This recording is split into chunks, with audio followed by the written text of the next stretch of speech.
Hey there! Tonight, we're stepping into a different kind of story. Not the shining legend, but the cold, heavy truth beneath the armour. You won't find dragons here, or flawless heroes. Just a life built on duty, fear, bruises, and the quiet grind of surviving in steel, through battlefields, broken sleep, and the slow fade of glory. If this kind of storytelling helps you rest, feel free to like the video and subscribe, but only if it actually brings you peace.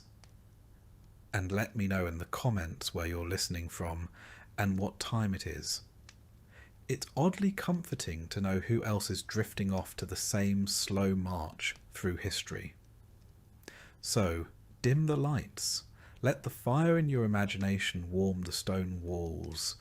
Settle in, and let's begin with the making of a knight.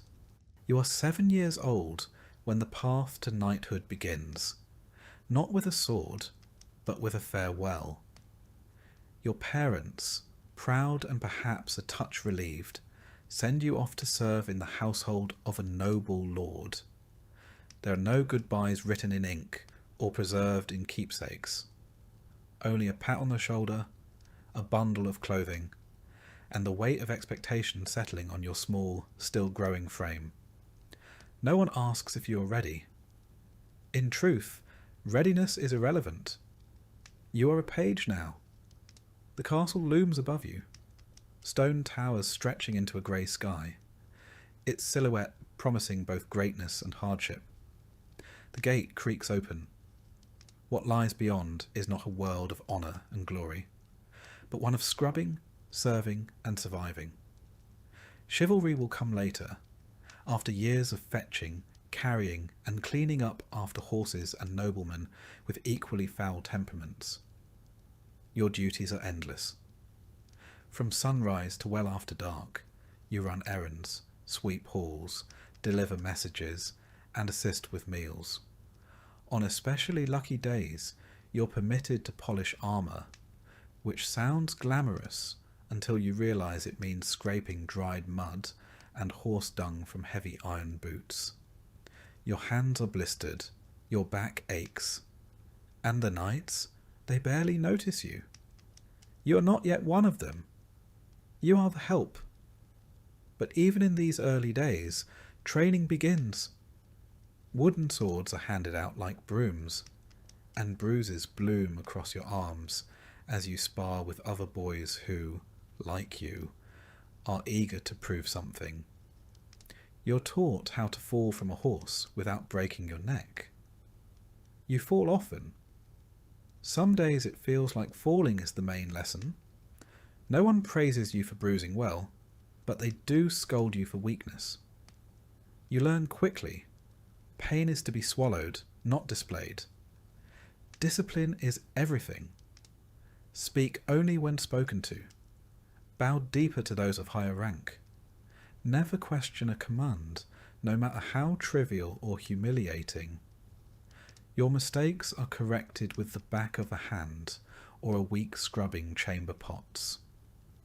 One boy forgets to remove his cap in the presence of the lady of the house. He spends 2 days on his knees in the chapel, praying for humility. No one forgets again. If your family is wealthy, a tutor may be assigned to teach you reading, writing, and perhaps a bit of Latin, though the Latin mostly seems useful for understanding church services and inscriptions on tombs. If not, you learn by imitation. You listen. You memorize prayers. You copy letters with shaky hands when the steward is generous enough to share a scrap of parchment. Literacy is a luxury. Muscle and obedience matter more. Still, you learn. You learn which fork to use, though most prefer fingers. You learn to stand still for hours during court feasts, balancing platters of steaming meat while nobles talk politics and complain about the wine. You learn to stay invisible when tempers flare, and to disappear entirely when drunken knights start boasting about past battles. Every moment is an education in survival. Mornings begin with mass. The castle chapel is cold year-round, and your breath fogs in the air as you kneel on stone floors and try not to fall asleep during the liturgy.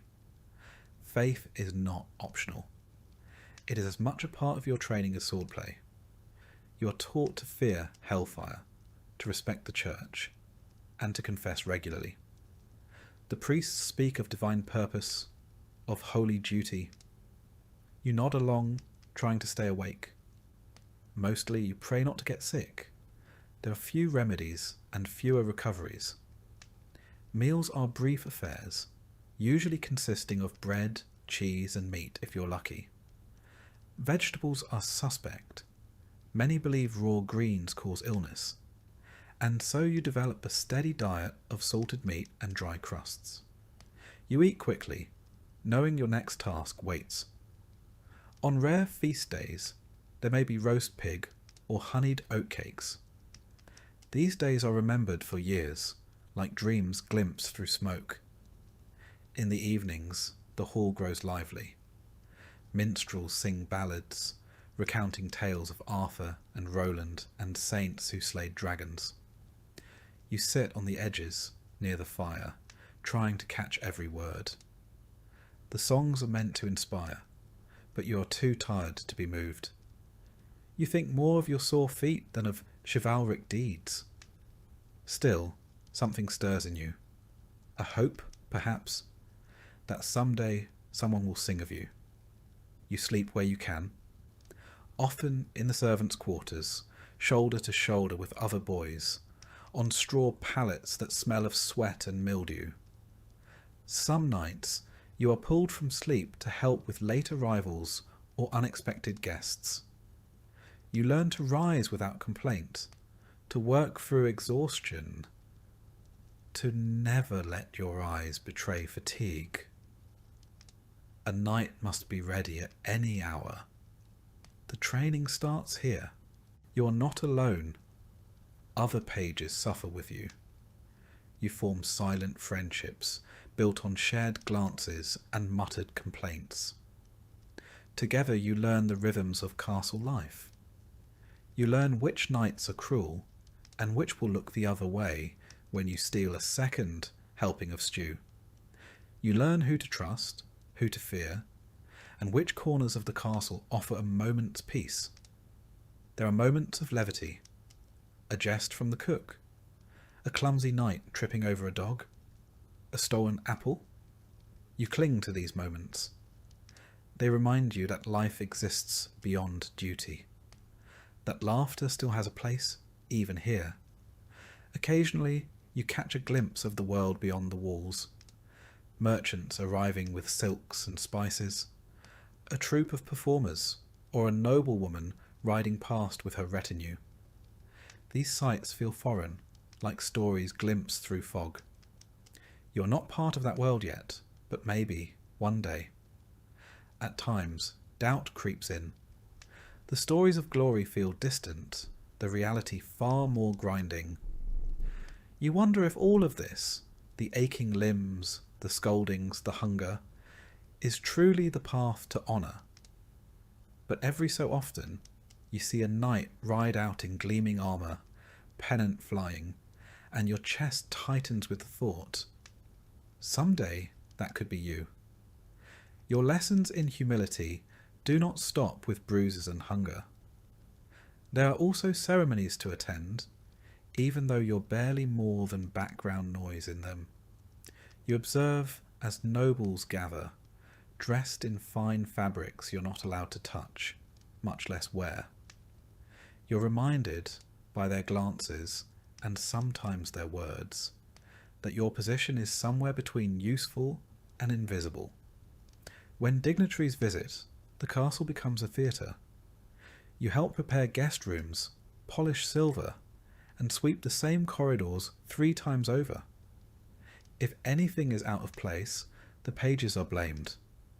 And if something goes wrong, say, a dog bites a visiting bishop's leg, well, Let's just say it helps to know how to avoid being seen. You quickly master the art of looking busy while being nowhere near the problem. On festival days, there is music, dancing, and too much wine, at least for the adults.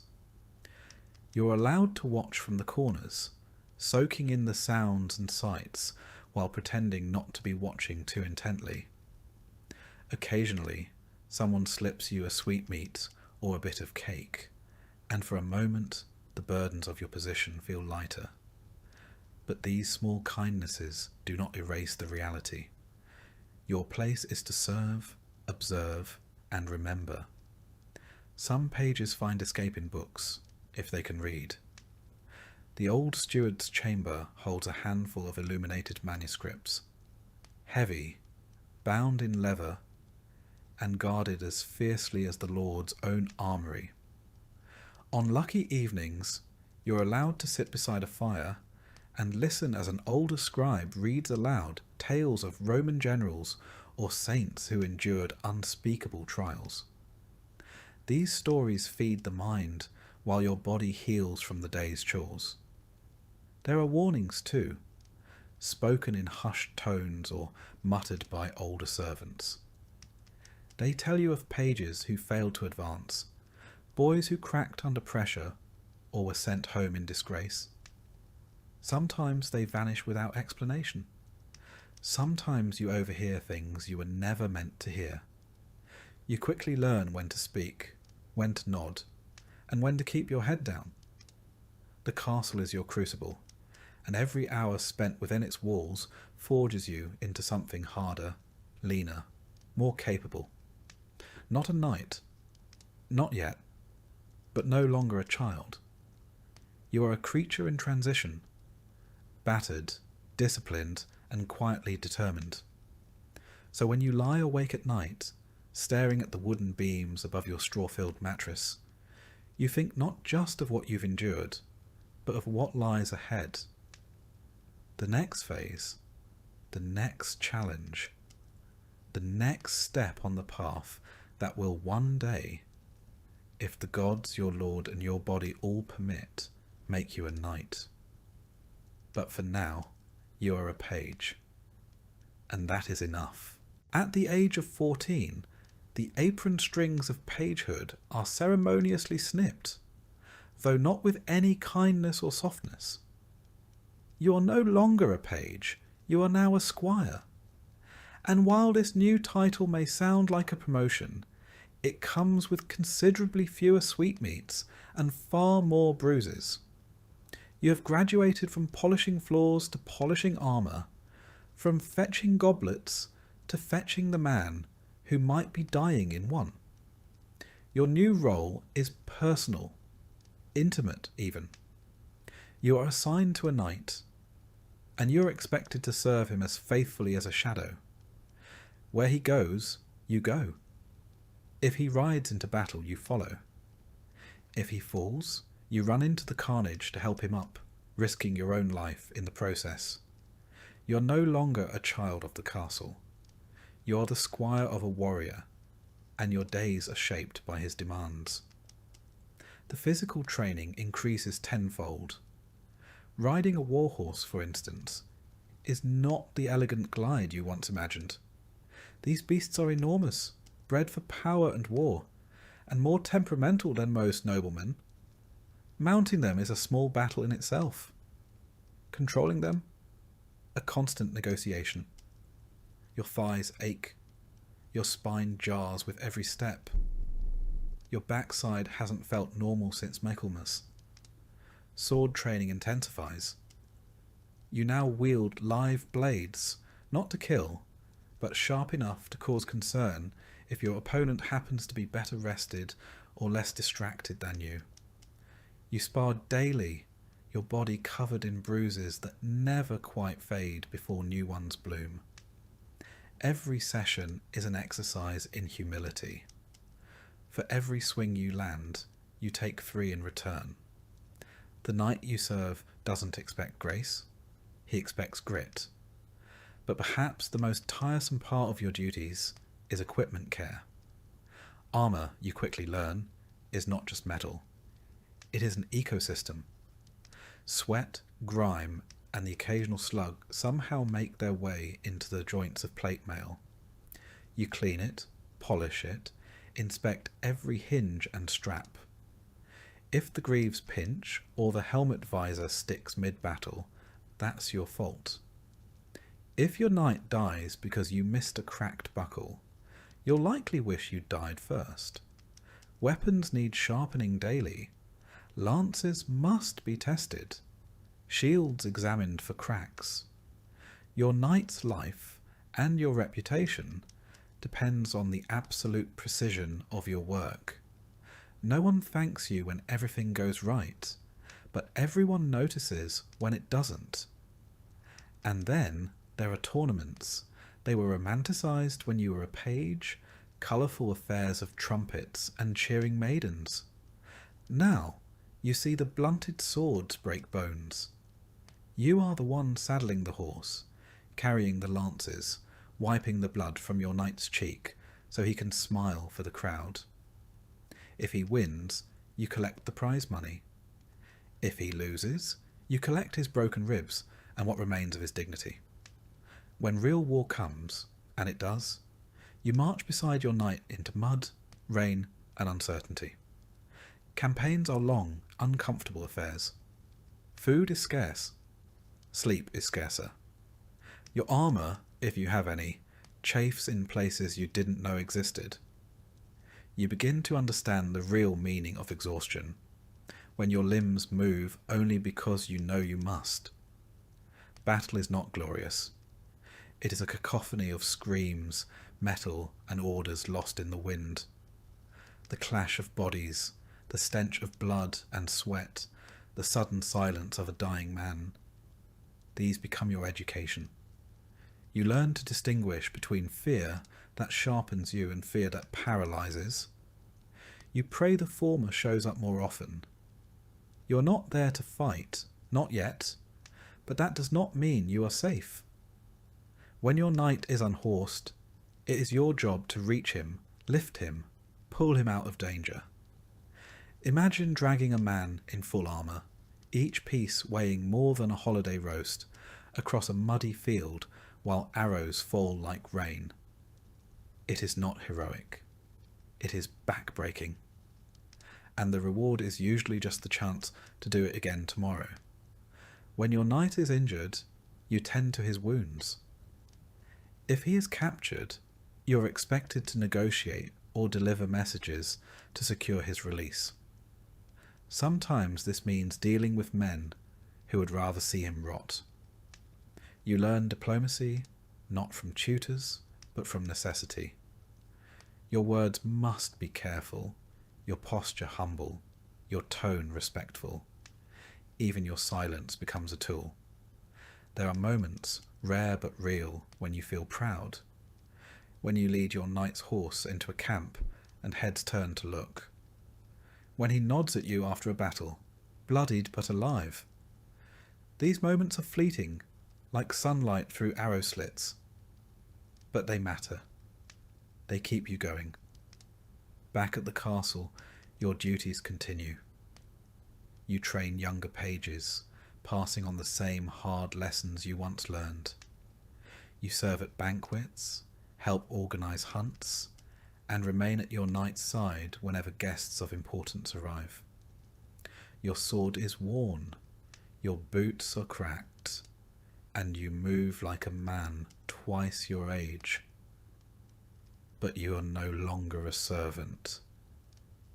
You are being watched, evaluated, measured. The priests still expect your prayers. Your lord still expects your loyalty. Your body expects rest, which it rarely receives. But there is no turning back. The only way forward is through. You begin to think about your own coat of arms. What colours? What symbols? You dream about the moment of dubbing, the sword tapping your shoulders, the moment you rise not as a squire, but as a knight. It feels impossibly far. It feels inevitable. It feels both. Then there are the hard days.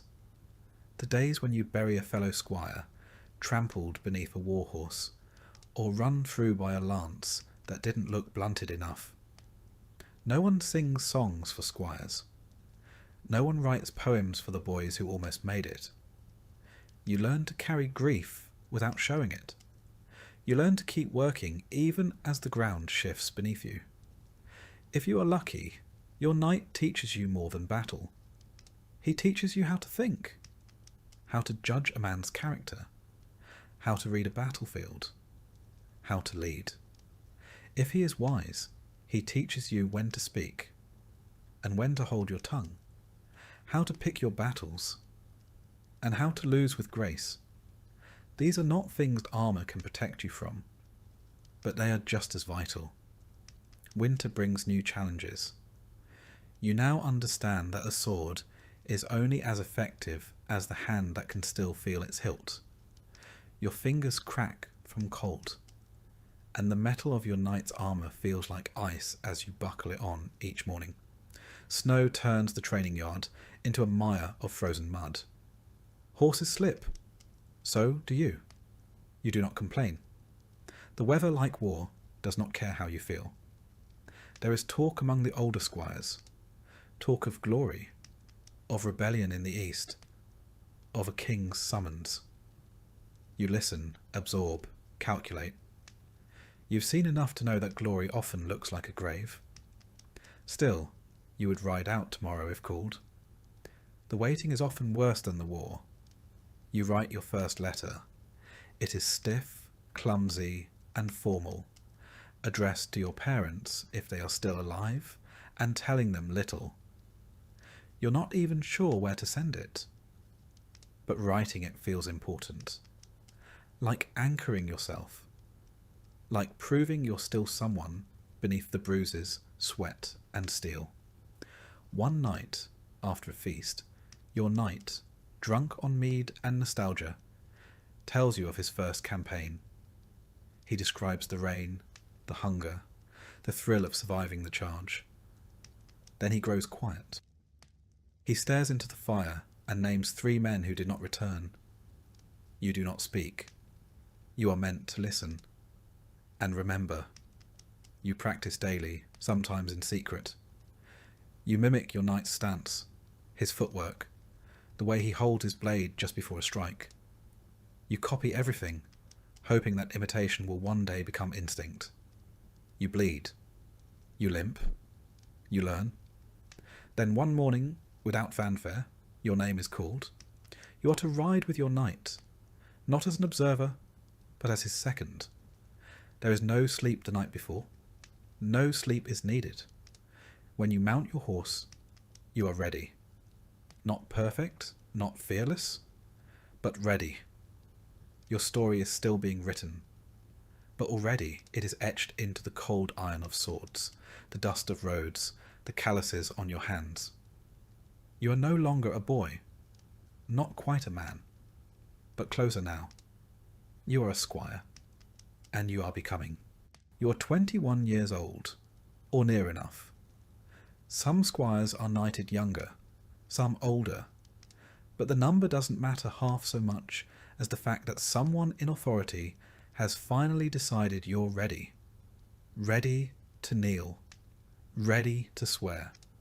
Ready, in theory, to kill and die with a little more official ceremony attached. There's no sudden transformation. You don't wake up with a deeper voice or a firmer jawline. You're still sore from yesterday's training. Still have mud on your boots and a scar across your shoulder that won't quite heal. But this is the moment your entire youth has crawled toward. Your body bruised, your pride battered, your hands hardened by years of polishing, sharpening, carrying, and serving. It has all led here, to the day of your knighthood. It begins with solitude. You are given a chamber, small and cold, in which to pray, reflect, and fast through the night. There's nothing glamorous about it. Just stone walls, a single candle, and a chapel-supplied blanket that somehow manages to be both thin and scratchy. You kneel on the floor, bones aching, stomach growling, and try not to think about the warmth of the kitchens or the scent of roasting pork wafting from below. This vigil is meant to purify the soul, to prepare you to accept the sacred duties of a knight. You're expected to meditate on the responsibilities ahead, defending the weak, serving your Lord, upholding the church. In practice, you spend as much time wondering whether anyone would notice if you had a sip of water or sat down for 5 blessed minutes. You are not alone in your discomfort. Dozens of squires have kept this vigil before you, some trembling with anticipation, others feigning serenity. You wonder which you are. You try to remember all the prayers, the creeds, the proper posture. You try not to think about the rumours of squires vomiting from nerves during the ceremony, or passing out mid-kneel. That would be unfortunate. Memorable, but unfortunate. Come dawn, you are escorted to the main hall. It is transformed for the occasion. Banners hang, candles flicker. Nobles, knights, and priests gather in ceremonial dress, whispering politely behind gloved hands. A hush falls as you enter. Your name is announced. You kneel. Your lord, or perhaps the king, depending on your station, approaches. He carries a sword, a symbol of service and power. It may not be his own blade. Some lords keep a ceremonial sword just for this purpose, polished to a mirror shine and never used in battle. You try not to look too closely. You try not to shake. The sword taps your shoulders, left, then right, the dubbing. In some traditions, you're also given a symbolic slap, a reminder of the physical and moral pain you must now endure without complaint. It's less of a blow and more of a firm pat, but the message is clear. A knight's duty is not to comfort, but to sacrifice. Then comes the oath. You speak solemnly, pledging loyalty to your liege, to God, and to the ideals of chivalry. You promise to defend the weak, to protect women, to speak truth, and to fight with honour. You repeat the words with as much gravity as you can muster, though you silently wonder how many knights still live by them. With the oath complete, you rise, not as a boy, not as a servant, but as a knight. The change is subtle, internal, and yet profound. People who barely glanced at you yesterday now nod in solemn approval. Your peers clap your shoulder. Your lord offers a tight-lipped smile, which by noble standards might as well be a standing ovation. There may be a feast afterward, depending on the wealth of your lord or the mood of the court. If so, you sit a little higher at the table, drink from a finer cup, and receive congratulations from nobles you once served wine to. Some squires are knighted on battlefields, their ceremony improvised amidst carnage. Others receive the full pageantry. Either way, the weight of the title settles on your shoulders, heavy as chainmail. Knighthood, as it turns out, is not a destination but a doorway. The world does not slow down for you to enjoy your new status. Your duties expand immediately. You are now expected to lead men, not follow them. To make decisions, not simply obey. To ride at the front, not the rear. The same sword that dubbed you a knight is now yours to wield, and no one will double-check your choices anymore. If you err, it will be public, and it will be costly. You're also now accountable in new ways. A knight's word is binding. Your signature carries weight. Your absence at court is noted. Your presence in church is assumed. If you drink too deeply or speak too freely, it reflects not only on you, but on your household, your banner, and your liege. A slip of the tongue can sour alliances. A drunken scuffle can undo months of diplomacy. In short, your margin for error shrinks dramatically the moment your shoulder is tapped with a sword. Your responsibilities extend beyond battle. If your lord grants you land, you are expected to manage it wisely. That means collecting taxes, settling disputes among peasants, maintaining roads, and ensuring the harvest is strong. Knights are often imagined as warriors alone, but in truth they are administrators, enforcers, and landlords. Your sword may rest in its scabbard for months at a time, but your seal is pressed into wax almost daily. You also now have your own squire. The irony is not lost on you. He is young, uncertain, eager to please.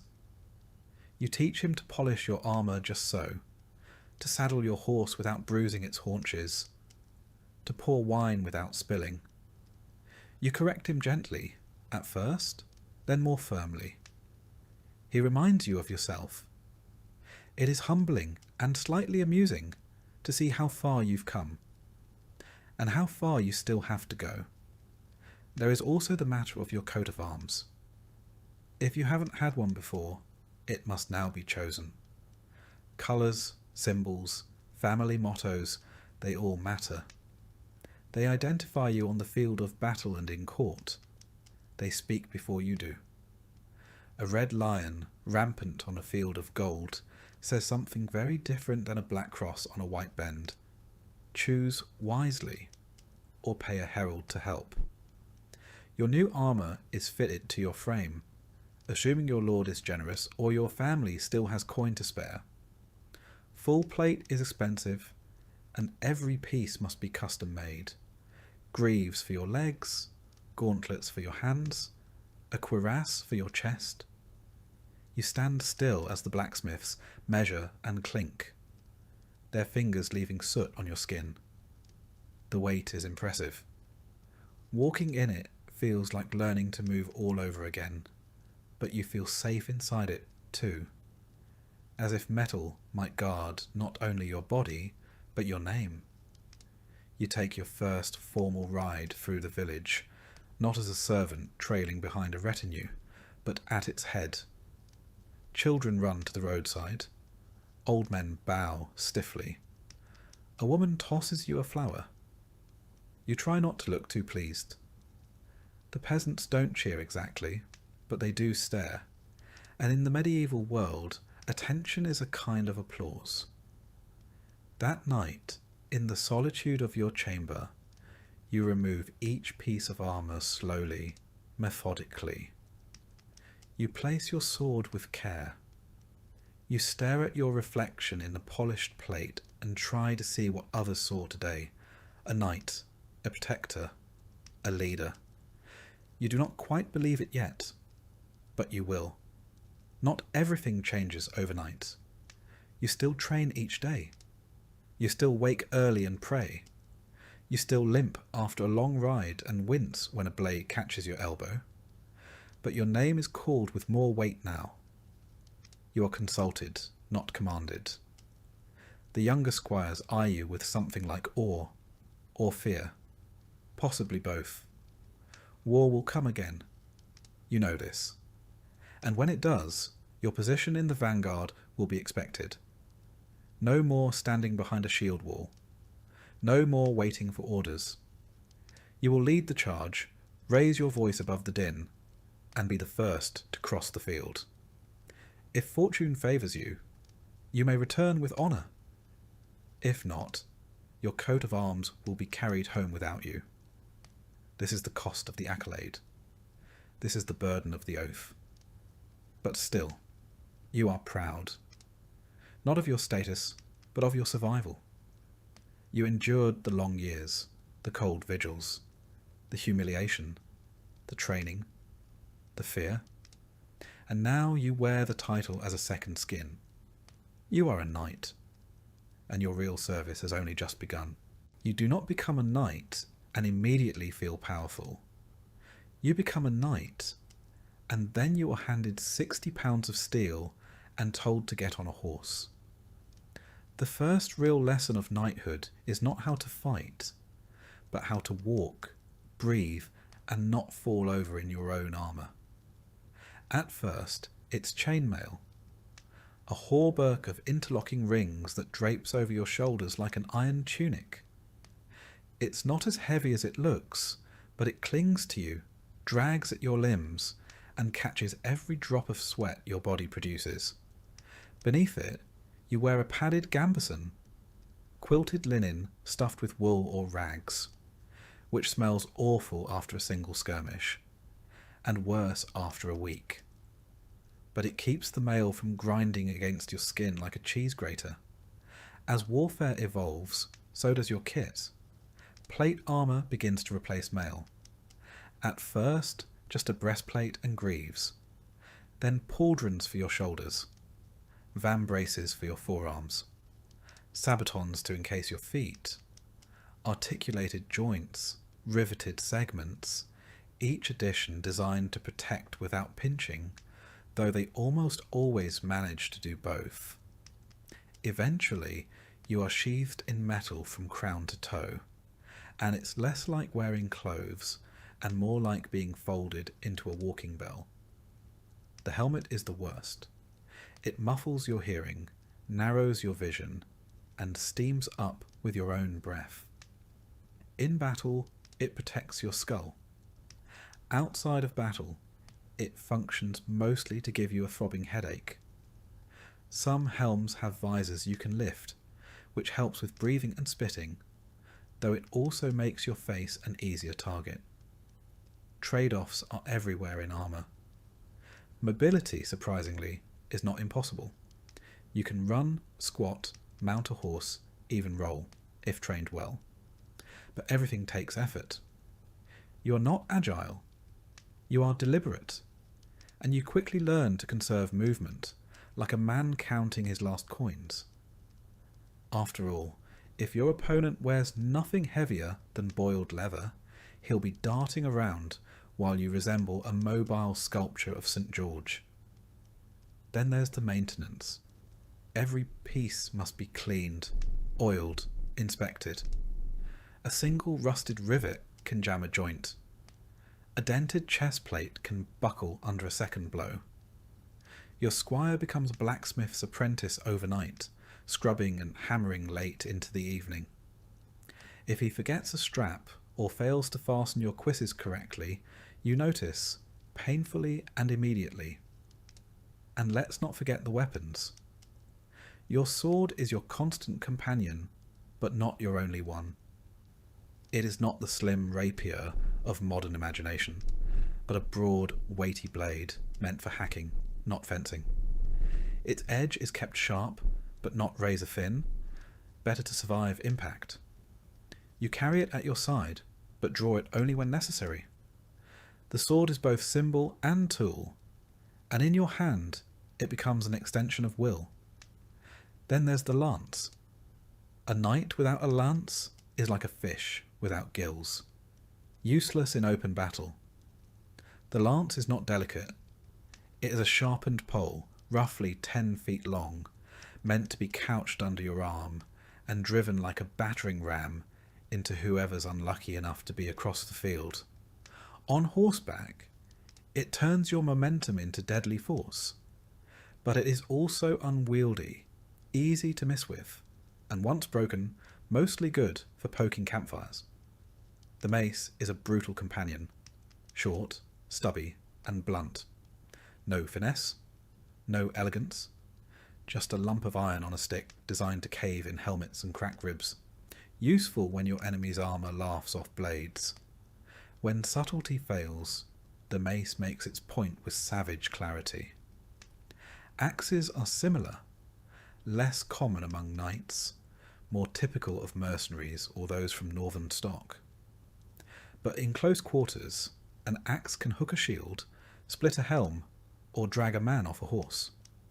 It's not considered gentlemanly. But neither, to be fair, is war. Shields serve both offensive and defensive roles. You carry one, usually kite-shaped or heater style, slung across your back or strapped to your forearm.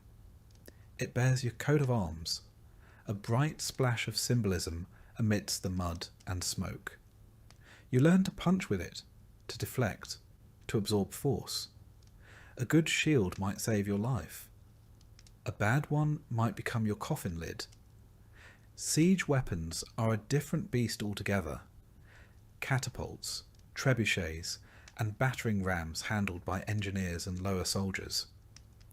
You observe them more than operate them, unless you're particularly unlucky, but you'll learn to fear them. No armour can save you from a boulder. When battle comes, your kit is both saviour and prison. On the charge, you ride with couched lance, shield raised, visor down. Your world becomes a tunnel of noise and blur. Impact is sudden and absolute. You hit or are hit. You fall or you do not. And if you do fall, it is up to someone else, perhaps your squire, to drag you clear before the trampling begins. After the charge, if you are still upright, comes the melee. Sword drawn, you engage man to man. It is not graceful. It is a mess of grunts, blood, and clanging steel. You swing, you block, you pray. You aim not for heroics, but for joints. Armpits, behind the knees, visor slits, the weak points. Every knight has them.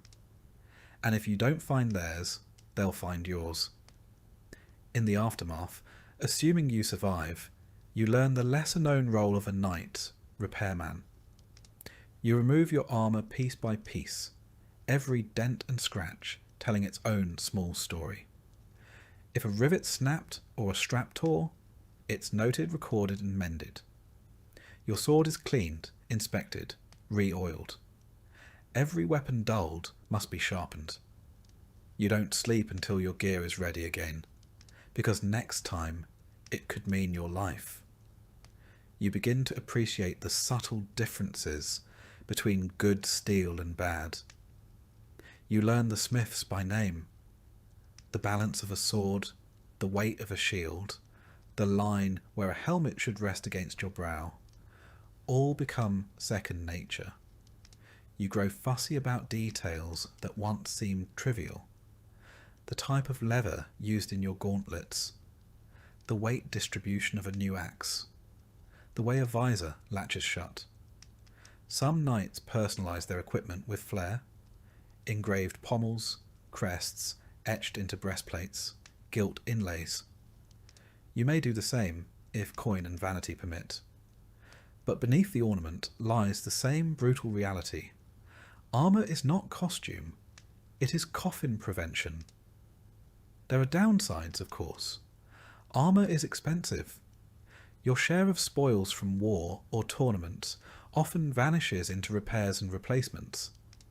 And then there's the matter of heat. Summer in a full suit of plate is like walking inside a forge, especially in the midday sun. You sweat buckets, faint if you're not careful, and attract flies with all the grace of a walking roast. Despite it all, you come to trust your gear like a second skin.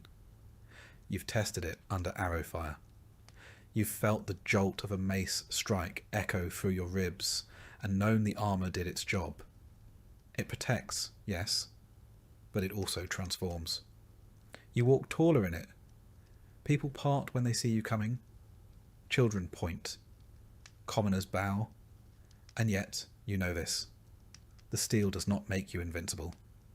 It merely postpones the inevitable.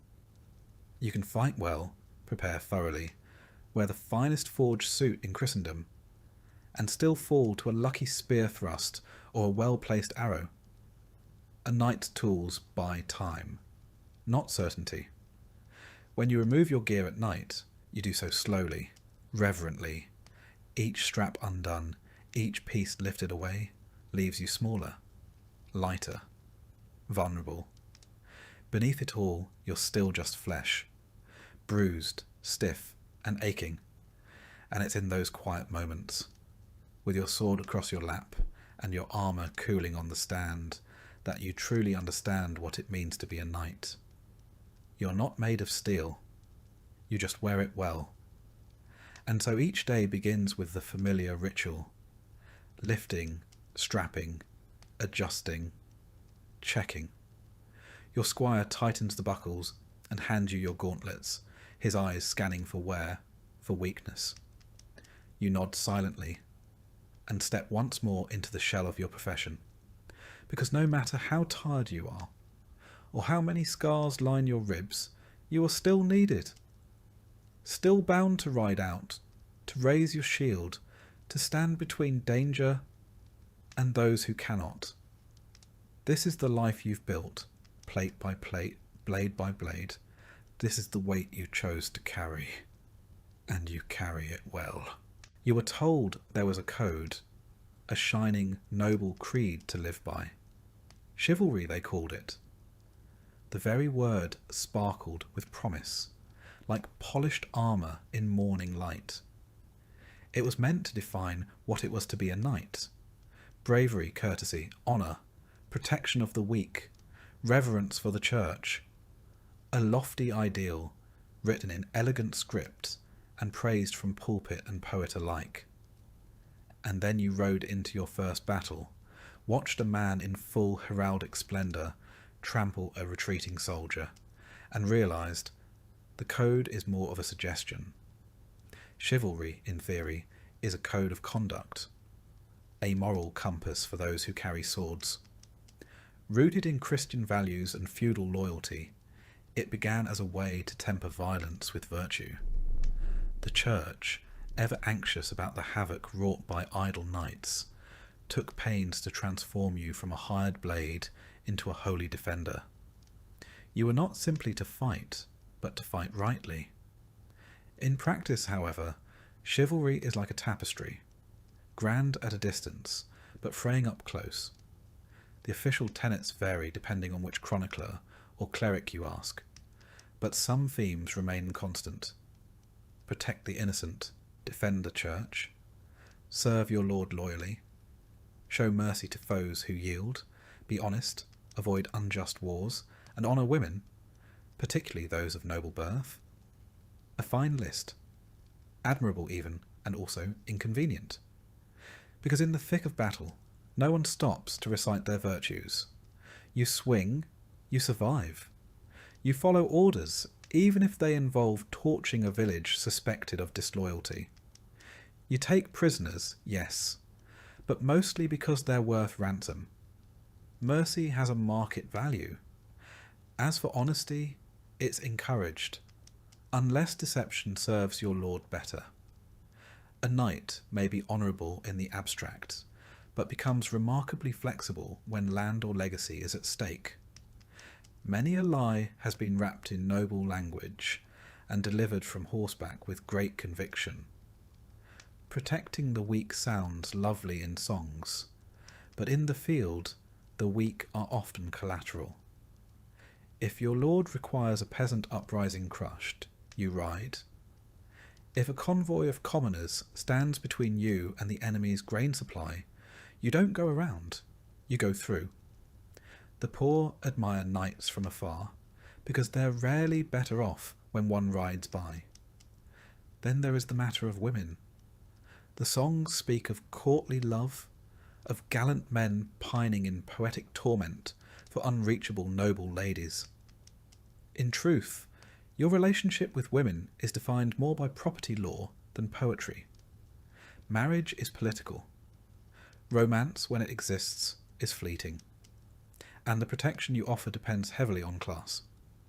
A noble woman might be revered. A washerwoman, less so. That's not to say knights are uniformly dishonourable. Many strive to live by the code. They pray, they tithe, they avoid unnecessary cruelty. But the world you inhabit rarely rewards restraint. A knight who hesitates to strike might not live to deliver mercy. A man who speaks the truth too plainly may find himself without land or head. Tournaments, oddly, are where chivalry shines brightest. In these stage spectacles, the rules are rigid, the honour real.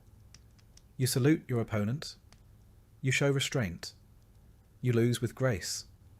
It's theatre, yes. but it's theatre where the actors believe in the script. And for a moment, the code becomes reality, if only briefly.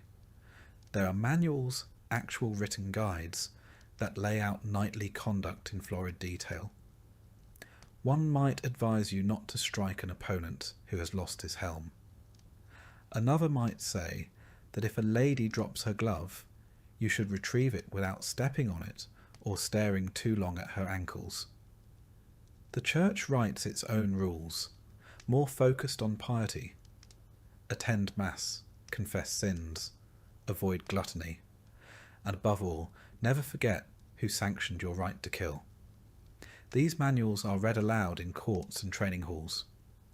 Some squires memorise them, others nod politely and return to sword drills. In truth, the code is interpreted differently in every household. Some lords emphasise loyalty, others demand ferocity. A few take chivalry so seriously they disown sons for showing cowardice. Others knight boys who haven't seen a day of battle simply for the right marriage alliance. What you learn, over time, is that chivalry is not a sword to wield, it's a mirror. Some polish it daily, others shatter it for convenience. You yourself try to follow the spirit, if not the letter. You help your squire when no one's watching. You spare an enemy who's yielded, though your comrades jeer. You ride back to a burning hamlet to escort a limping peasant out, because her child clutches your leg and says, "Please." These moments stay with you longer than most victories. They cost little. They feel like something old, something sacred. And yet, no bard will ever sing of them. Chivalry, you discover, is not about grand gestures. It's about small decisions made when no one is looking. It's about being decent in a profession built around destruction. It's about knowing you are a weapon, and choosing sometimes not to strike. Still, the tension never vanishes. You kneel before a bishop one day and torch a granary the next. You cradle a wounded comrade, then trample a fleeing footman who happens to be in the way. You write your name beneath a pledge to honour and restraint, then sign orders that send starving men to their deaths. You begin to understand that the code of chivalry is less a shield and more a compass. It doesn't stop you from getting lost. It just gives you something to check when the fog sets in. Some days, that's enough. In the quieter hours, you reflect on the contradictions. The songs you once memorised speak of knights who slayed beasts and rescued virgins. Your life, meanwhile, consists of tax disputes, bloody marches and aching knees. You were promised glory. You were handed logistics. And yet, you don't resent it. Not entirely. Because sometimes the code helps you remember who you were supposed to be before the world got hold of you. You meet knights who abuse the code, who weaponize it. They quote scripture while pillaging. They preach honour and practice terror. You learn to recognize them by their polished crests and empty eyes.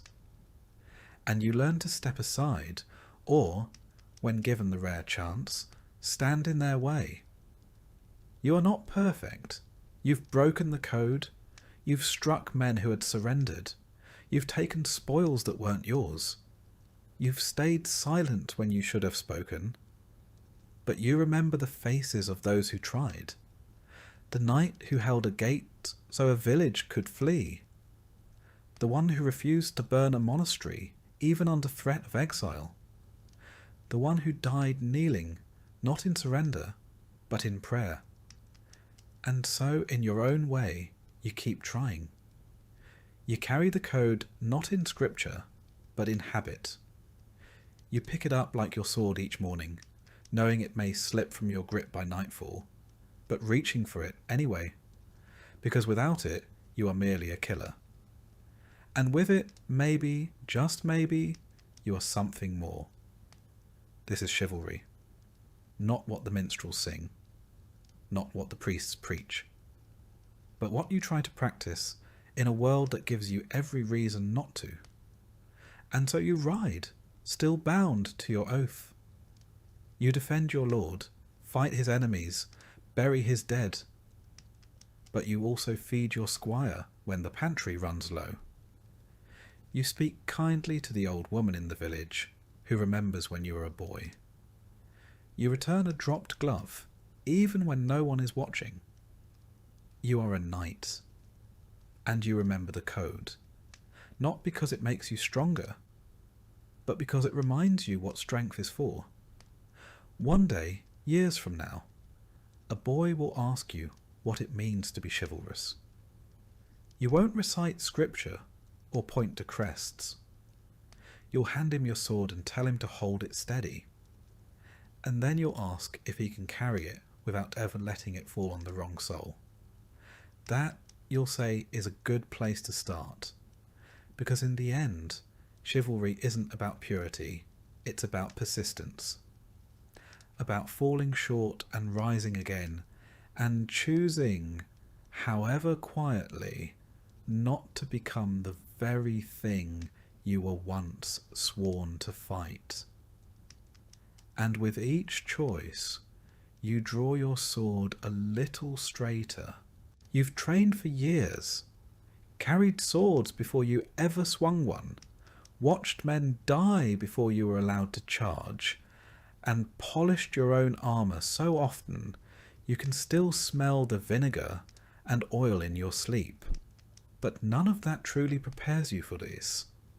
The moment the trumpet sounds, your horse shifts beneath you, and the ground ahead fills with the bodies and banners of your enemy. The battlefield is not a stage. It is not an arena of honour or a chessboard of strategy. It is a pulsing, groaning thing, mud, blood, and metal wrapped into chaos. You can recite the names of old heroes, the codes of chivalry, the rules of engagement whispered by bishops in candlelit chapels. Out here, none of them matter. Marching to war begins long before the fighting. You ride for days, weeks even, through rain, sleet, and sun. The air grows worse as the army swells. Body heat, dung, and rotting rations blending into something foul enough to turn even the sturdiest stomach. Feet blister. Tempers snap. Your companions shift from camaraderie to muttering and silence. Men begin to smell like their horses. You do too. Camp life is brief and miserable. Tents flap in the wind like damp flags. Fires smoke more than they warm. You eat what's left. Salted meat, hard bread, dried peas. Sometimes you're lucky. More often you're not. Clean water is rare, and when it isn't, you worry what's floating in it. Armour is cold in the morning, blistering by noon. You sleep with your boots on and your sword within reach. And then one morning you crest a ridge and see them. An army arrayed across the field, their own banners snapping, their knights glinting in the rising sun. This is it. Your commander gives orders, shouted and relayed. Everyone nods. Few truly hear them.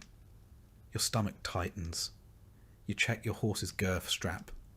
You say a prayer, or pretend to. You wonder how many will die before the sun sets. Then it begins. The charge is not graceful. It is thunder. Hooves tear the ground, lances lower, and every heartbeat counts down to impact. You aim your weapon and hope the man opposite you is slightly slower, slightly more afraid. The clash is bone-shaking. You might hit. You might miss. You might be hit. You might fall. And if you fall, you pray you can get up before the next wave tramples you. The noise is unrelenting. Screams, shouts, clanging steel, horses shrieking, men begging. There is no rhythm, only violence. You fight in flashes. A blade swings near your head. You duck. A man lunges. Your sword blocks without thought. An axe strikes your shield. You feel the shock in your teeth. You do not think in terms of heroism. You think in terms of inches. Every step forward might be your last. Every moment you remain standing is a small miracle. And all the while mud clings to your boots, blood slicks your grip, and the air tastes of iron and ash. There are no clean victories. Even if you survive, you've likely killed someone face to face. Looked into their eyes, seen their fear, felt their last breath on your face. No one teaches you how to live with that. Sometimes you lose your footing. A blow knocks you down, your visor jars loose, and suddenly the world above you is a blur of hooves and blades. You flail, crawl, push yourself to standing. If your armour catches in the mud, you're a turtle on its back. If your squire finds you in time, he might pull you free. If not, well, there are worse ways to die than being forgotten. You catch glimpses of others, knights unhorsed, peasants impaled, banners falling. You recognise faces, friends, comrades. They're gone in an instant, replaced by another swinging sword. There's no time to mourn, only time to breathe, and swing again. Sometimes the melee collapses into confusion. Orders become meaningless. Lines dissolve. You find yourself beside men you don't recognise, enemies mistaken for allies and vice versa. In those moments, the battlefield becomes its truest form. Not a clash of nations or ideologies, but a storm of survival. If you live, it ends not with trumpets, but with exhaustion. Your arms ache, your ears ring. Your horse, if still alive, is foaming and trembling. You stagger back to camp, strip your armour with shaking hands, and stare at your bloodied gloves. You hope it's not your own. You're not sure. Later, you walk the field. Crows already gather. Men groan where they lie, too wounded to move. You try to help, but there are too many. Some you leave with water, some with a whispered prayer, some you finish, because it is kinder. Your boots soak through with blood. You stop noticing the smell. Looters are already at work, stripping the dead of rings, purses, boots, sometimes even teeth. It's dishonourable, yes, but also practical. War is expensive, and a fallen knight's sword might pay for someone's winter grain. You turn your gaze elsewhere. You do not stop them. You find your comrades, those who made it. Sit with them beside a dying fire, each of you silent. Some clean wounds. Others just stare. No one boasts. No one drinks. You all know better. The ones who laugh after battle tend to cry when the fever sets in. There is no celebration. There is only tallying. How many were lost? How many banners captured? How many horses must be replaced? How many squires did not return? In the weeks that follow, the story is cleaned up. Minstrels compose ballads of noble charges and glorious stands. The Lord gives a speech. Priests declare it a righteous victory. You are paraded through the streets on your return. Flowers are thrown. Children cheer. You wave, smile, nod. But you remember the smell of the field, the look in the eyes of the man you skewered, the cries of your friend as he bled out beside a broken shield. You do not forget, this is the brutal battlefield. Not the battlefield of legend with shining armour and valiant duels, but the real one, muddy, terrifying, loud, confusing. A place where honour is a luxury, mercy is rare, and survival is a skill. You're no longer simply a knight, you are a soldier, a veteran. And though you ride on, polish your armour, train your squire, part of you will always be there, on that nameless field under that grey sky, sword slick with blood and breath fogging your visor. That part of you never truly leaves. You try not to talk about it, what really happened. When new squires ask, you give them lessons in form, in stance, in strategy. You do not describe the sounds. You do not mention the shaking hands. Not because you're ashamed, but because words cannot make sense of it, and because part of you is afraid they'd still want it. But you prepare them all the same. You train them to keep their shield up even when they're tired, to watch their footing, to check the straps on their greaves twice, not once. These small details save lives. You know, you've seen the cost when they're forgotten. Over time, your own scars fade, on the surface at least. Beneath, they remain. Not as wounds, but as memory. You remember the weight of the fallen knight you dragged from a trampled ditch. You remember the breathless silence just before the charge. You remember the way the field looked afterward. Still, broken, wrong, and still you ride. Because someone must. Because the war never really ends. It only sleeps between battles. You do not seek glory anymore. You seek clarity. You seek survival. And you try in whatever way you can to make sure the men beside you come home. This is what it means to fight, not for banners, not for poems, but for the man at your left and the one at your right, for the squire who still believes in songs, for the prayer you whisper even when you don't believe. You are shaped by steel, but forged in the field. This is the brutal battlefield, and you have survived it. And in surviving, you have learned the cost of every inch of ground, measured not in paces, but in lives. You survive your first battle and then another, and though war never truly ends, it does go quiet. Armies disband, swords are sheathed, the banners come down.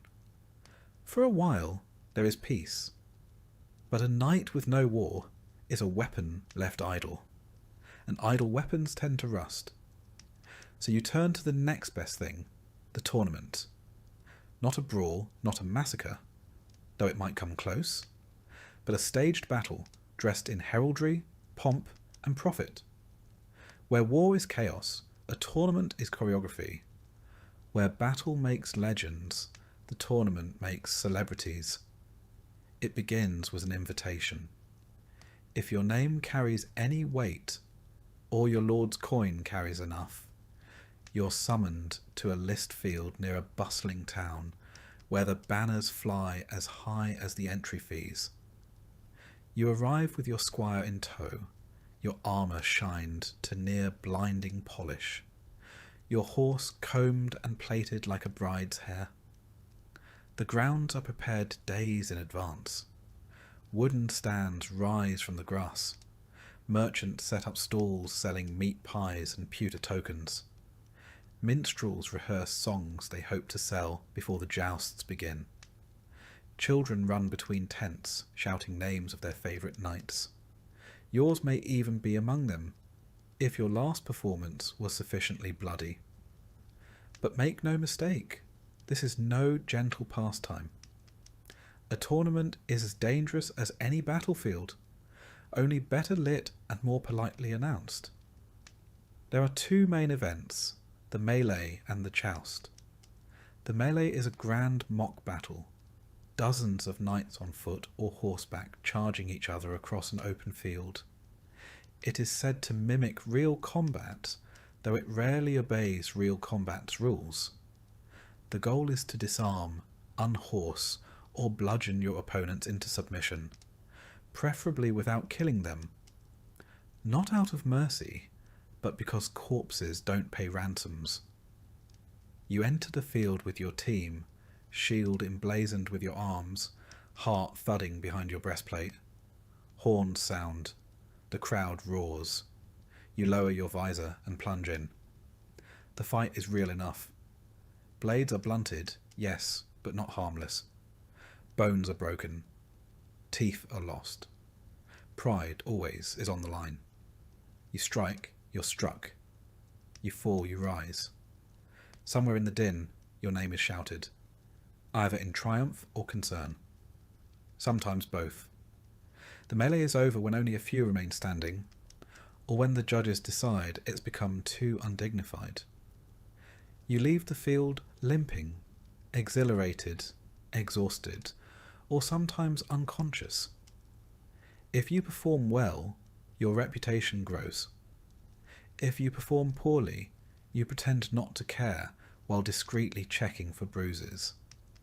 Then comes the joust, the jewel of the tournament. One knight, one lance, one pass. The tilt rail separates you from your opponent, and both of you thunder forward on horseback, trying to shatter your lance on the other's shield, helm, or chest. Points are awarded. Helmets are dented. Occasionally, ribs are cracked. More than one knight has died beneath the applause of the crowd. There is spectacle to it, enough ceremony to rival a wedding. Your name is announced. Trumpets sound. A lady ties a ribbon to your lance. You bow to the stands, salute your opponent, and take your place at the end of the tilt yard. Then the flag drops, and all that pageantry disappears beneath the pounding of hooves and the narrowing of your world into the tip of your lance and the target ahead.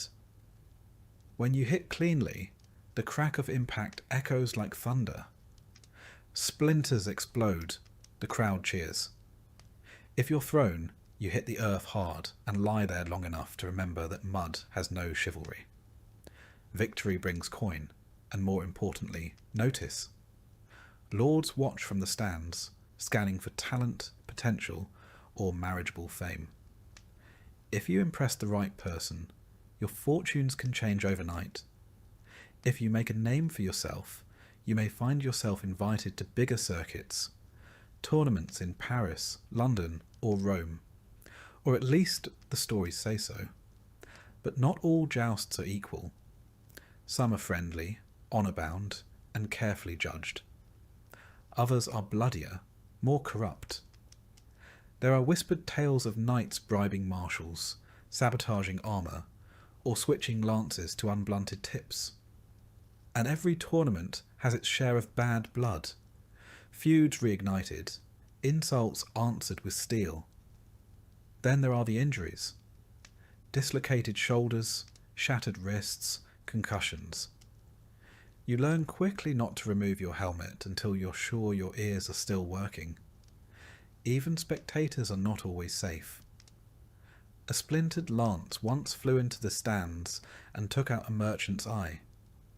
He still comes to watch every year from the other side. Outside the arena, the tournament is a fairground. Traders hawk everything from relics to roasted chestnuts. Scribes sell poems composed on the spot. Apprentices duel with sticks in the mud while mimicking your name.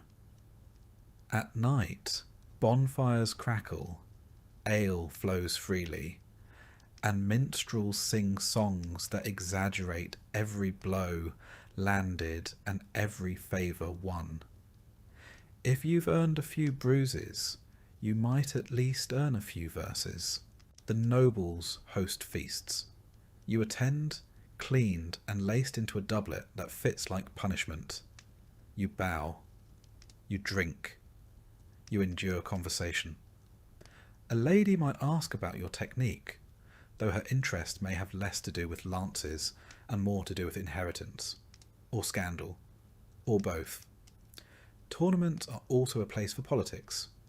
Alliances are struck, rivalries flare, and lords make quiet wagers behind their goblets. A win on the field can lead to a contract, a vassalage, or a sudden engagement. A loss, on the other hand, might be remembered long after your ribs have healed. For all their glitter, tournaments are expensive. Entry fees, armour repairs, horse care, tents and bribes. It all adds up. A poorly managed campaign can leave you poorer than when you arrived. Some knights take loans. Some sell off land. A few turn to less savoury methods. Gambling, extortion, even rigging matches. Still you return. You always return. Because there's a thrill to it. A pulse that nothing else matches. Because the crowd remembers your name. Because a good tournament win can do what 5 years of border patrol cannot. It lifts you. It announces you. It makes you visible. And in a world where power rests in perception, visibility is everything. You ride in, you fight, you bleed, you bow. And when you win, you smile with broken lips. Because for one fleeting moment, you are not just a servant in steel. You are the main event. You are not at war, but you are in combat. This is the tournament circuit, and you are still standing. By the end of the week, your body is a ledger of bruises, scratches, and indignities. Your squire works late into the night restoring your kit. You spend the evening swishing watered wine, pretending your shoulder doesn't throb with every breath. A blackened eye makes you interesting company at supper. The limp adds character. You don't speak of the fear. The heartbeat just before the lance drops. The instant you wonder if the next hit will be clean or final. You swallow it down, tuck it beneath the layers of steel and swagger. Every knight does. Fear is common, admission is not. If the tournament was good to you, you leave with coin, a new favour tied to your saddle, and invitations for the next event. If not, you leave with empty hands and full regrets, already calculating how many tournaments it will take to rebuild what you spent chasing glory. The road away is quieter, less triumphant. A few companions ride with you. One coughs blood, another cradles a wrapped hand that may never hold a lance again. The squires chatter, still enchanted by the show. They do not yet understand the price of applause. And so, bruised but intact, you return to your estate or your garrison, where the real duties await. But for a week, you are more than a soldier. You are spectacle. You are legend. You'll do it again. Because while war may forge your reputation, tournaments let you write it in gold. And sometimes that is enough. Because in the eyes of the crowd, you are not just a knight. You are a name, a banner, a force in motion. And for a brief, shining moment, everyone saw you shine. The trumpets fade. The tournaments end. The battlefield falls silent. And you return not to rest, but to something more complex, responsibility. Because you are not only a knight, you are also a lord's vassal, a landholder, an enforcer of law and order. And whether your fiefdom is sprawling or small, it demands as much from you as any joust or skirmish ever did. Your estate, such as it is a patchwork of thatched roofs, grazing fields, and stubborn people. It was granted to you, often in reward for service, and with it came a host of obligations. Not to the land, but to those who work it. They do not know you as a warhorse rider or a lance wielder. They know you as the man who demands grain in October, sends bailiffs to settle quarrels, and sometimes rides through the village just to remind everyone who owns what. Your mornings begin not with sword drills, but with ledgers. Your steward rattles off figures. Bushels harvested, taxes collected, debts outstanding. You nod like you understand, though half the time you don't. There's always a shortfall. A pig vanished, a crop failed. Someone died with coin still owed. The solution invariably involves more paperwork and fewer pigs. Then come the petitioners. Peasants queue at your hall to air grievances. He stole my goose. Her cow trampled my barley. Their son struck mine with a stick. You sit beneath a banner bearing your arms, listening with the weariness of a man who's faced arrows and would prefer them to this. Justice must be swift, or at least loud. You nod. You fine. You send men to inspect fences. The villagers shuffle out, mostly satisfied. You hope?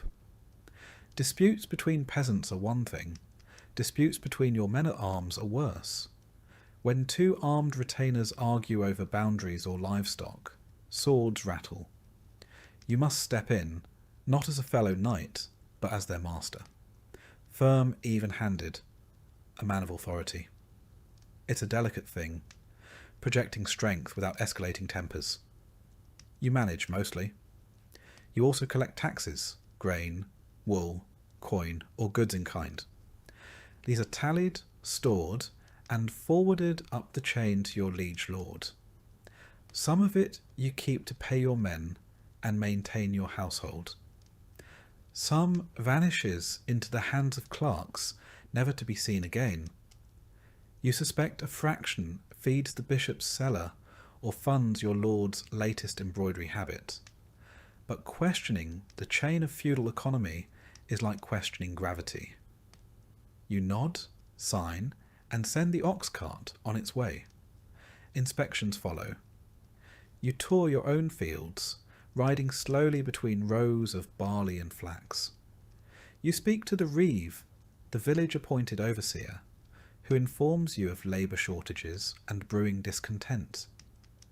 You pretend not to hear the mutters from the hedgerows, about rents, about levies, about your fine new scabbard that probably cost more than a plough. You smile, offer a nod, and ride on. Respect is maintained less by affection than by distance. Your hall must be stocked and guarded, your garrison drilled, your walls maintained, and your steward reminded that the grain cellar smells odd again. You oversee the blacksmith, the cooper, the baker.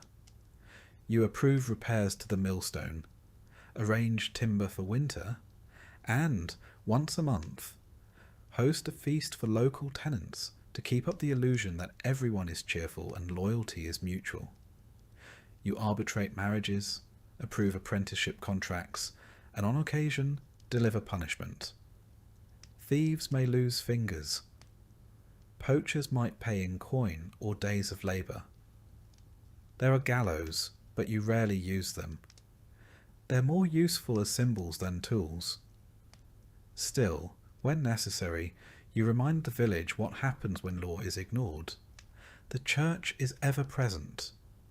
A priest serves your estate, and you contribute to his chapel's upkeep, lest your name find its way into a sermon. You attend Mass, confess sins you vaguely regret, and make donations that conveniently match your most recent misdeed. Piety, after all, is easier in coin than in conduct. Even your household requires managing.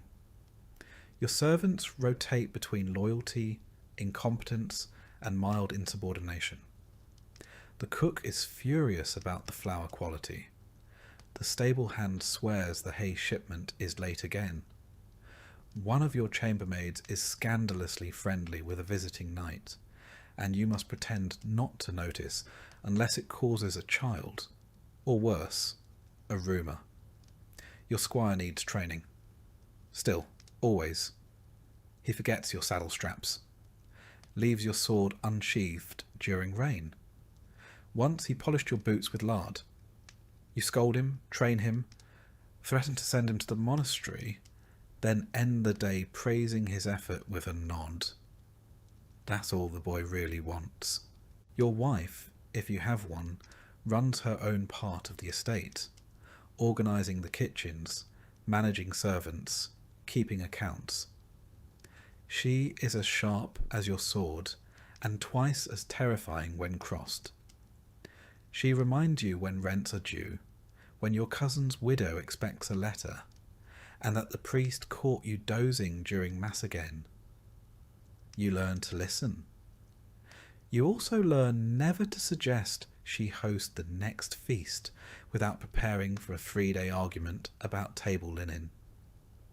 In times of famine, your role becomes one of reluctant judge and reluctant beggar. You appeal to your lord for relief, while rationing what little you have. You know that if the people starve, the manor weakens. A dead peasantry tills no fields. So you offer just enough to keep them working, and just enough to keep their envy from turning to rebellion. In times of plenty, you are generous, but visibly so, bread handed out at the chapel door, coins tossed during feast days. It is not charity, it is theatre, it keeps order. The peasants call you my lord, but you're not quite sure whether it's respect, resentment, or resignation. Likely all three. They bow low, but you see the flickers of judgment in their eyes. You ride past them, heavy in your saddle, armour gleaming. You are their protector. You are their tax. You are their judge, and sometimes their executioner. Occasionally, you host visiting knights or minor nobles. These visits are equal parts hospitality and hostage negotiation. You must appear wealthy but not wasteful, powerful but not threatening. A wrong word about the king's taxes could brand you disloyal.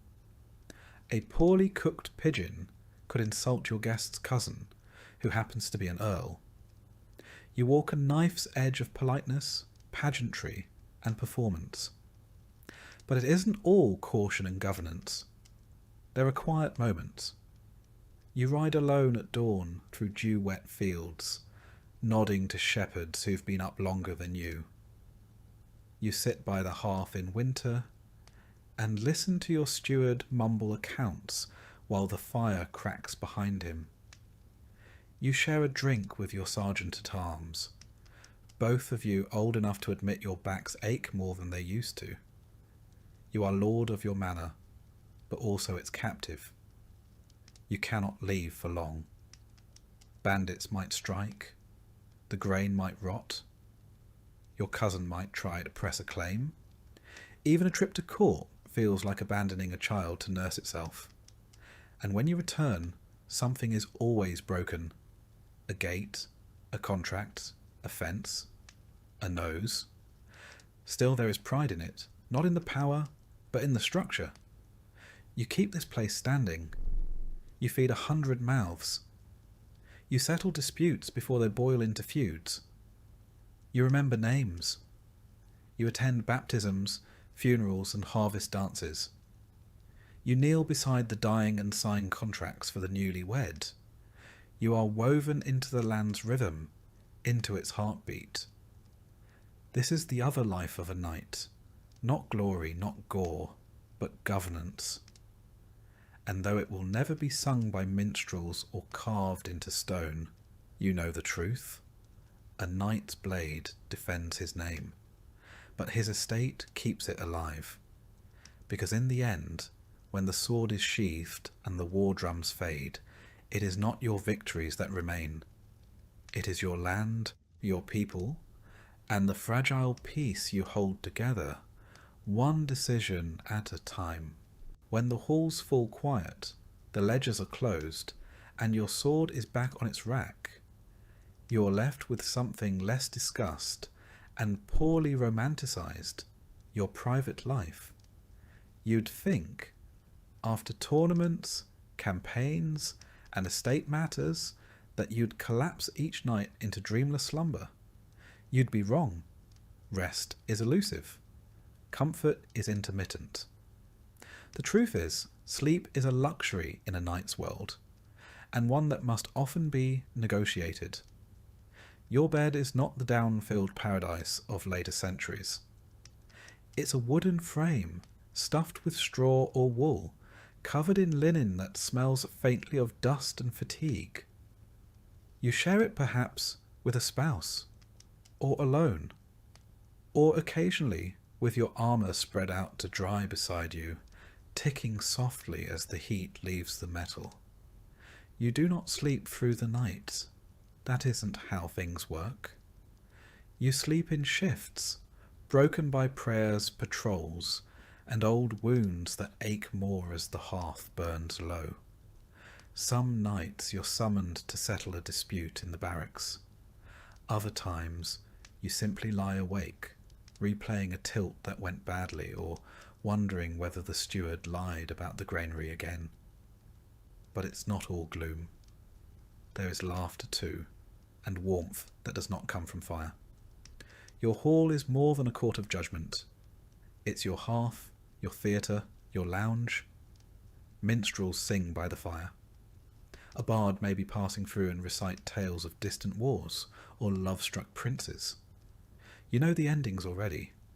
You enjoy them anyway. Familiarity is its own comfort. Games are played, dice, chess, backgammon. You cheat occasionally when no one's looking. Or you lose grandly, blaming the firelight or the drink or the suspicious angle of the table. Your companions groan, laugh, and pour more wine. The feasts, when they come, are rowdy affairs. Not grand like a royal banquet, but full of noise and roast meat, of ale spilled on floor rushes and laughter that echoes up the rafters. You sit at the high table, but not far from the hearth. You drink with your men, toast your squire, throw the occasional bone to the hounds beneath the bench. A juggler might perform, or a fool, his jokes barely veiled insults about local clergy or visiting nobles. You laugh louder than necessary, if only to show the guests that yes, you can take a joke. It's a fragile peace, maintained by roast pork and stale bread. Sometimes the evenings are more subdued. A servant plays the lute. Your wife embroiders, humming a half-remembered hymn. You nod off in the chair by the fire, only to wake when the logs collapse in a burst of sparks. For a moment, everything is still. Your household sleeps early. The servants rise before the sun, so they vanish quickly. Your squire lingers, hoping for praise or advice, or just not wanting to go back to the straw mat beside the armoury. You send him off gently. He's earned his rest, even if you haven't. You might wander the manor at night. Old habits from years on campaign, checking locks, peering into shadows, listening for anything amiss. You don't expect to find anything, but sometimes you just need to move, to feel the floor under your boots and remind yourself you're still here, and the fire is still lit, and the walls are still yours. When storms roll in, sleep becomes nearly impossible. Wind howls through the shuttered windows. Rafters groan. You recall nights in the field when the only shelter was a cloak and the back of a horse. You remind yourself this is better. You almost believe it. Private life also means private thoughts, and these are harder to manage than fields or squires. You wonder if the land is truly yours, or just held until a richer man wants it. You think about the faces of the men you've killed. Some you remember, some you don't. You think about your father, and whether he felt this same pull between duty and doubt. On better nights, you write, or try to. You scratch letters onto parchment, recording expenses, or drafting stiff, formal notes to other landholders. Occasionally, you attempt poetry. It's terrible, but your steward pretends otherwise, and your wife hides the worst of it before guests can find it. When guests do arrive, your private life vanishes. Everything becomes performance. The hall is cleaned. The good wine is brought out. You laugh at the same joke twice, and endure stories about hawks that flew higher and horses that ran faster than any in your stable. You nod. You flatter. You endure. But when they leave, when the doors are shut and the boots have stopped echoing, you allow yourself the rarest indulgence of all, silence. You sit beside the fire, cup cooling in your hand, and let the hush stretch. No battles to plan, no taxes to collect, just the sound of wood crackling and your own breath in the dark. Your body is a map of scars. You know which shoulder clicks in the cold, which ribs ache when it rains. A broken finger from a tournament in Kent, a scar on your thigh from a skirmish near the border. These pains are familiar. You greet them like old comrades. You've learned not to complain. Everyone aches. The squire asks once if you ever sleep well. You smile. Tell him yes sometimes, when the fire burns low and the dogs don't snore. It's a lie, of course, but it's the kind you tell kindly. And there are dreams, vivid, strange, persistent. Sometimes you're back in battle, reaching for a sword that isn't there. Sometimes you're walking the halls of your childhood home, except the walls are crumbling and no one speaks your name. Once you dreamt of flying, above fields, rivers, and the manor itself. You woke up smiling for once. Not every moment is grand. Most are not. There is mud tracked into the hall, a loose floorboard that catches your boot, a spilled bucket, a burnt loaf, a cough in the night that makes you sit upright and listen until it passes. These are the details of living. These are what fill your time between swords and steel. On feast days, the private bleeds into the public.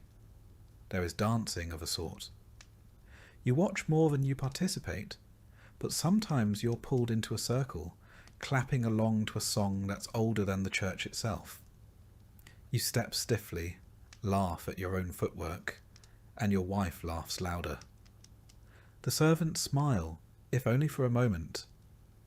You give gifts, bread, cheese, sometimes coin. Children chase each other through the yard, while the elders sit in the sun and pretend their knees don't ache. For an afternoon, no one is taxed, judged, or summoned. You watch, not as a lord, not even as a knight, but as a man. Just a man, quietly grateful. Your dog rests its head on your boot. You scratch behind its ears and let your shoulders sink. You're tired, but not in the way battle tires you. This is a deeper ache. The kind that comes from carrying not just weapons, but people, place, and purpose. And still you do it. Because there is a rhythm here. A strange, stubborn peace between duties. Not comfort, not ease, but something closer to meaning. This is the private life of a knight, and it is harder to master than war.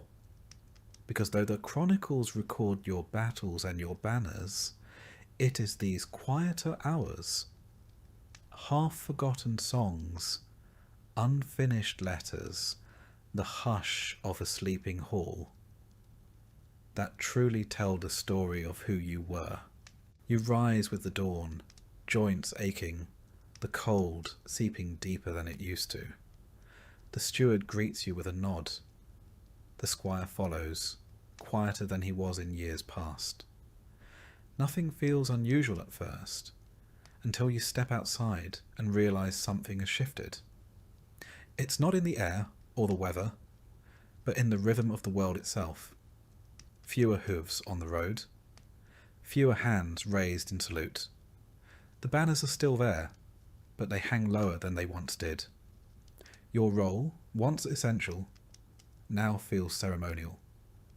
You still ride out, still wear the armour, still train the lads who come up through the ranks with fire in their eyes. But even they look past you now, to the engineers sketching strange machines, or the captains drilling rows of men with pikes and gunpowder. The future no longer rides a warhorse. The first time you see the musket fired in anger, it feels like a mistake. There's no nobility in it. No dance, no duel. Just a bang, A puff of smoke and a man down. You watch it from a hill, flanked by your men, and say nothing. Later, you clean your sword anyway. Habit, perhaps, or defiance? The lord who summoned you once for every border skirmish now sends word only in winter. Requests for grain tallies, for tax rolls, for reports on tenant movement. The battles still happen, but they are led by men with maps, not mail. Your presence is a formality. Your counsel, polite tradition. At court, the great knights gather less frequently. The old names, the ones you memorized as a squire, fade from conversation. Those who remain arrive slower, their crests more faded. You share nods, not words. No one wants to say aloud what you all know. Your armour, once polished weekly, gathers dust between uses. The squire still oils it, more out of reverence than need. It's heavy now, not just in weight but in memory. Each dent recalls a skirmish. Each rivet, a day spent living a life now fading into myth. You wear it still sometimes, for ceremonies, for parades. Once a boy asked if it was real. You no longer correct them when they call it old-fashioned. The pageantry remains, though even it begins to crack. Feast days are quieter. Fewer nobles attend. Fewer heralds call out names with the gusto they once had. The songs still praise the days of knights, but always in past tense. You listen, nod, raise a cup. You smile when they glance at you during verses that begin with, "In days of yore." In private, you walk the grounds of your estate and watch your tenants at work. They till with newer tools now. Some have coins stamped with the king's face. Others carry paper, permits, receipts, even letters, as literacy seeps into the soil. The blacksmith's son wants to be a clerk. The miller's daughter talks of schooling. These are good things, you tell yourself. But they come with a whisper. You are no longer what boys wish to become. You still train them, still swing the sword. But it is harder now. Your shoulder stiffens in the cold. Your breath shortens on uphill rides. The blade feels longer, though it is not. You grunt more when rising. And the squire, now grown, looks at you the way you once looked at your own master, half with respect, half with readiness. Even the battles you are called to feel different. You no longer ride in the vanguard. You're asked to observe, to advise. Your role is one of wisdom, not action. And while you appreciate the respect, a part of you still aches to charge, to feel the ground quake beneath your mount. You understand now, of course. The age of the knight is ending, not with a roar, but with a series of sighs. Gunpowder does not care for bloodlines. Formations do not care for honour. The knightly charge, once feared and revered, is now a target for cannon and musket shot. You've seen it. You've counted the bodies. You try not to resent it. After all, every age must end. The Romans once thought their roads would last forever. The old emperors believed their names would outlive stone. And now? Even the stones are reused for barns and chapels. Time grinds all legacies down into something more useful. Still, there is grief. Quiet, persistent. You feel it when your sword no longer draws admiration but curiosity.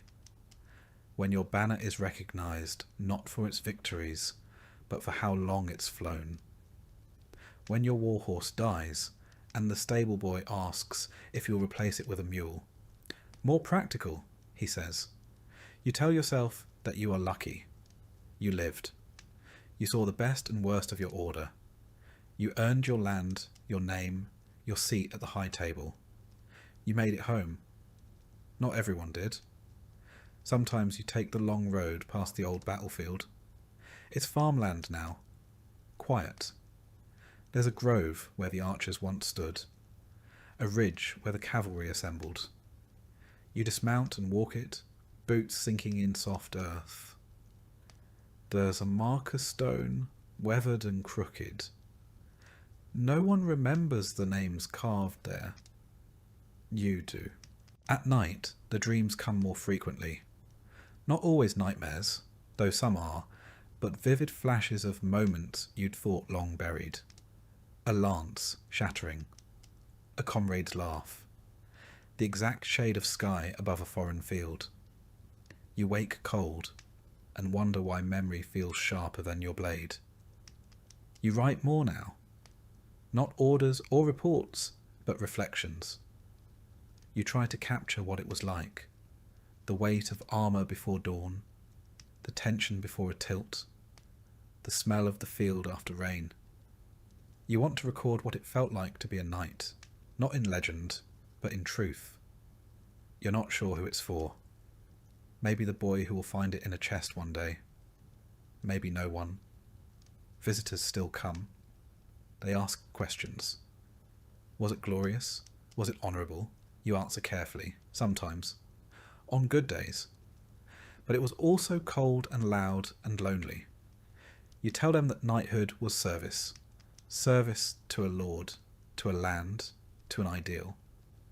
And sometimes, when the wind was right, it felt like something greater. You walk with a cane now. The squire, full grown, walks beside you and tries not to look worried. He calls you sir, still. You allow it. It costs nothing. And it reminds you that even if the age is ending, you are still its echo. You pass your sword to him one evening. Not in ceremony, just in quiet. He takes it with both hands, eyes wide. He doesn't say thank you. He doesn't have to. And so you fade, not in shame, but in rhythm. The halls grow quieter. The hearth burns lower. Your duties lessen. The land continues. The people work. And in the stillness between seasons, you feel something like peace. Let the bards sing of dragons and jewels. Let the painters render shining charges and golden spurs. You remember the cold mornings, the crooked smiles, the cracked ribs and cracked jokes, the smell of wet horse and the taste of cheap ale. That too was knighthood, and it was enough. You don't know what the world will become, only that it will become. Castles will crumble, cannons will roar. The old ways will be folded into new books, new rules, new uniforms. But perhaps in some chapel or court, a tapestry will still hang, and a child will point to the figure in the corner, the one in battered mail, and ask, "Who is that?" And maybe, just maybe, someone will remember. Not the battles, not the banners, but the man. That will be enough.